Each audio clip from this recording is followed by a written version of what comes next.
Menurut kalian, apa yang membuat ilmu pengetahuan dan teknologi bisa berkembang sampai sekarang? Apakah hanya karena kecerdasan manusia atau ada sesuatu di balik itu semua? Halo teman-teman, saya akan menjelaskan tentang filsafat sebagai dasar ilmu pengetahuan. Filsafat berarti adalah cinta kebijaksanaan. Sederhananya, filsafat mengajak manusia berpikir kritis, bertanya, dan mencari kebenaran tentang kehidupan maupun pengetahuan.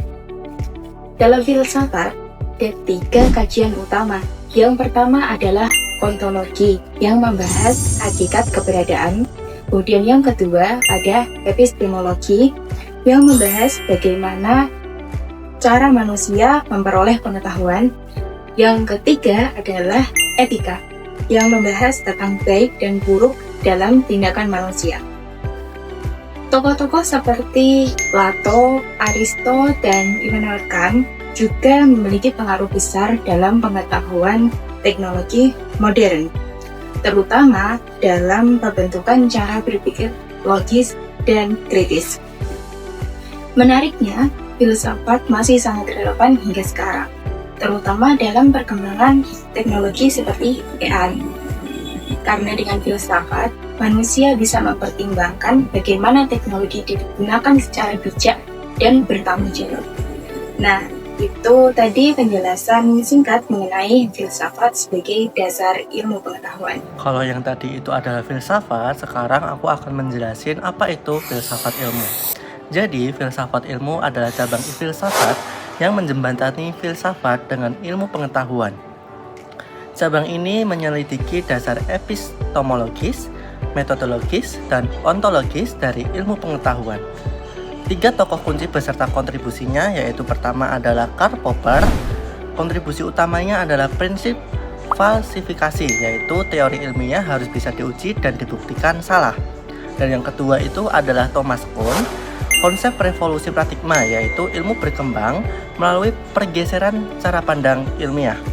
Dan yang ketiga, yang terakhir itu adalah Paul Feyerabend, yaitu menolak metode ilmiah tunggal, yaitu keberagaman metode mendorong inovasi. Baik, selanjutnya saya akan menjelaskan mengenai ilmu pengetahuan. Ilmu pengetahuan adalah kumpulan pengetahuan yang diperoleh secara sistematis melalui observasi, eksperimen, dan metode ilmiah. Ilmu pengetahuan tidak berdiri sendiri, tetapi selalu dipandu oleh prinsip-prinsip filosofis yang mendasarinya. Ilmu pengetahuan memiliki sifat rasional, empiris, objektif, dan akumulatif. Rasional berarti dapat diterima oleh akal, empiris berarti berdasarkan fakta dan pengalaman nyata, objektif berarti tidak dipengaruhi pendapat pribadi, dan akumulatif berarti terus berkembang dari pengetahuan sebelumnya. Karena itu, kebenaran ilmu pengetahuan dapat diuji dan dikembangkan melalui penelitian serta penemuan baru. Dalam prosesnya, ilmu pengetahuan diperoleh melalui tahapan ilmiah seperti observasi, analisis eksperimen, dan mengujinya. Dengan adanya proses tersebut, pengetahuan menghasilkan pengetahuan yang sistematis dan dapat dipertanggungjawabkan. Jadi, dapat disimpulkan bahwa ilmu pengetahuan sangat penting dalam perkembangan kehidupan manusia karena membantu manusia memahami berbagai fenomena secara logis dan ilmiah. Bagaimana peran 3 pilar tersebut dalam rangka ini dan akibatnya apa apabila salah satu dari 3 pilar hubungan antara filsafat ilmu, dan ilmu pengetahuan digambarkan sebagai hubungan yang dinamis, erat, dan saling melengkapi. Untuk apa? Untuk membentuk satu kesatuan kerja yang utuh. Peran pilar tersebut adalah pertama, filsafat. Filsafat memberikan fondasi berpikir dan nilai etika pada ilmu pengetahuan. Ilmu pengetahuan itu agar tidak disalahgunakan. Kedua, filsafat ilmu menyelidiki dasar-dasar, metodologi, serta memvalidasi dari ilmu pengetahuan, sehingga ilmu pengetahuan dapat dipertanggungjawabkan. Peran yang ketiga yaitu ilmu pengetahuan. Ilmu pengetahuan memiliki peran penting sebagai alat pendukung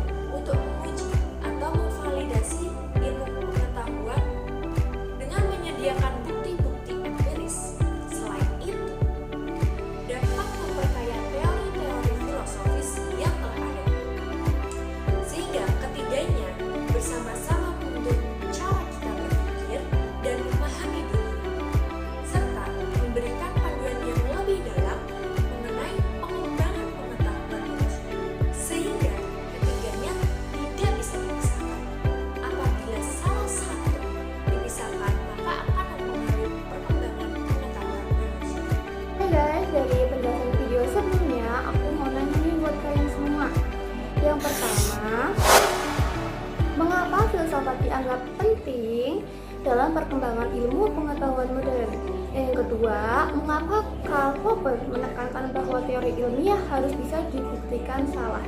Yang ketiga, bagaimana perubahan paradigma menurut Thomas Kuhn dalam mengubah perkembangan ilmu pengetahuan. Dan yang keempat, mengapa Paul Verhoeven menolak metode ilmiah yang terlalu kaku. Yang kelima, bagaimana ilmu pengetahuan dapat mempengaruhi pandangan filsafat tentang manusia. Dan yang keenam, mengapa hubungan antara filsafat ilmu, dan ilmu pengetahuan perlu dipahami manusia.